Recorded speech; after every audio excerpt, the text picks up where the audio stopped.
Hello, welcome to PMQs with Graham Hughes on Politics Social. Liz Kendall, the Secretary of State for Science, Innovation and Technology, is still on her feet answering questions, and we're just about to go to PMQs in a moment. They're running a little bit late. This is not my fault. Not my fault. Hashtag not my fault.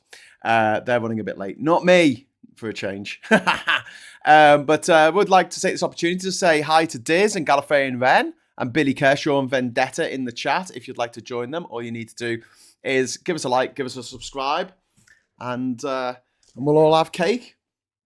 Julia Lopez is the Shadow Secretary of State for Science, Innovation and Technology. Science, Health, Innovation and Technology. Should we go back over? Oh, no, she's back on her feet. Liz Kendall's back on her feet. Okay. She just said the word deliver. I know you didn't hear it, but she did just say deliver. So I'm just going to throw that up there. Boosh, says Billy Kershaw. Hello, everyone. We're just waiting for PMQs to get underway. In the meantime, give us a like, subscribe to the channel so you can join the chat. And we can we can go through this misery of this together. Okay? Yeah. You ready? You ready for this? You ready for this? It's the last Prime Minister questions of the year. Let's go. Question number one, please, Mr. Speaker. Number one. Prime Minister. Mr. Speaker, the anti-Semitic terror attack on Bondi Beach was sickening. It has had a profound impact around the world, including on Jewish communities here in the United Kingdom. These incidents are not isolated. We think of the appalling attack at Heaton Park earlier this year, and these incidents are chillingly focused on some of the holiest days in the Jewish calendar.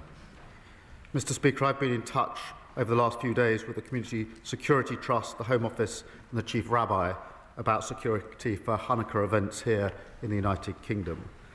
Last night we held a Hanukkah reception in Downing Street, where I reaffirmed our fight against the poison of anti-Semitism.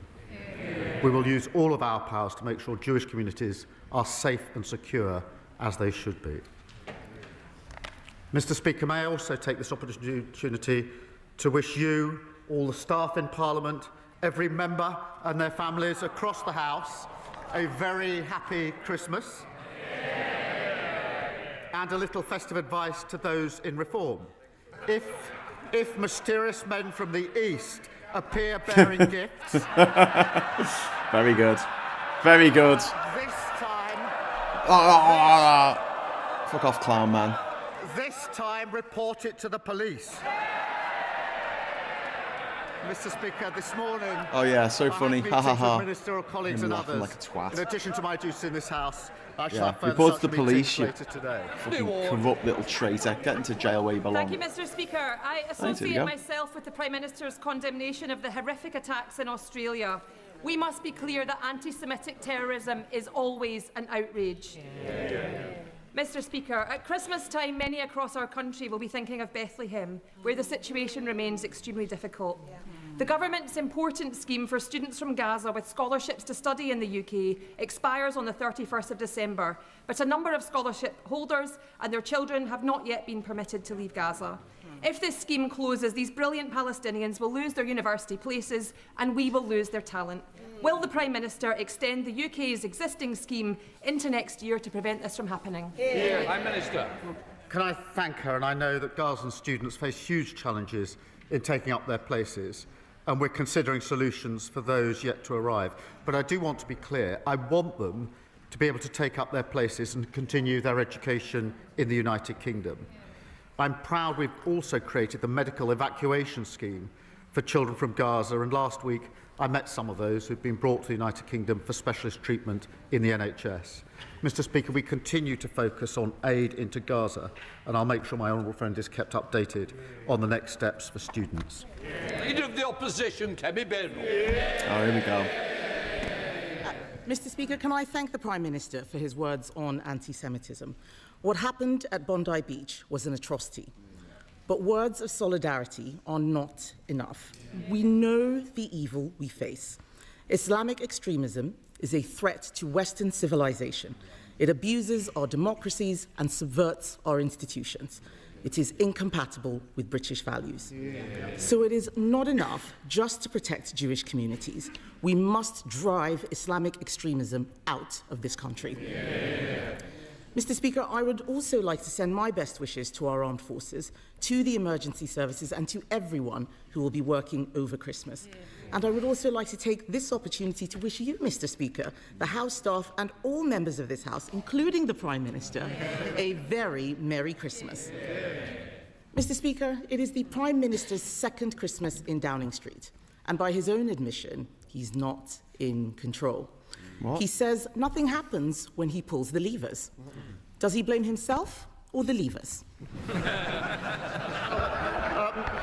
Mr. Speaker, I'll just set out what we've achieved this week, Mr. Speaker. We're setting out our Violence Against Women and Girls strategy tomorrow. That'll me specialist support for abuse victims and the 999 calls experts. Sorry, Prime Minister. Mr. Deputy, I expect better from you. Ex-serving officer, we expect the standards of a good officer. Prime Minister. The next lever was 500 jobs protected at Grangemouth. Partnering with INEOS to safeguard the plant's future.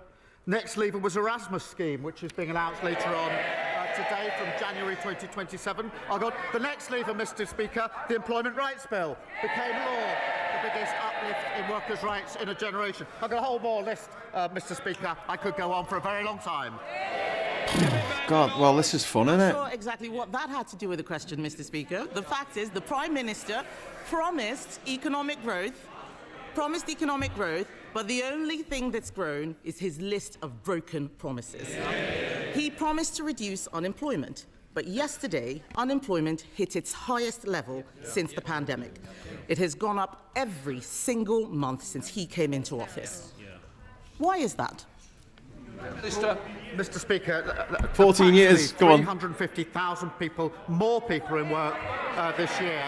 We've got the lowest inactivity rate for 5 years. We are taking a number of measures to address this, particularly with the young unemployed. I would remind them that under their watch, unemployment averaged 5.4%, higher than it is today.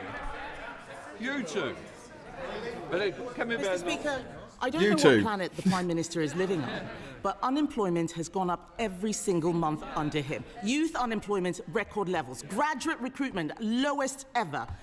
He promised that he wouldn't increase taxes on working people, but he has. Last year, he increased national insurance. Last month, he froze income tax thresholds.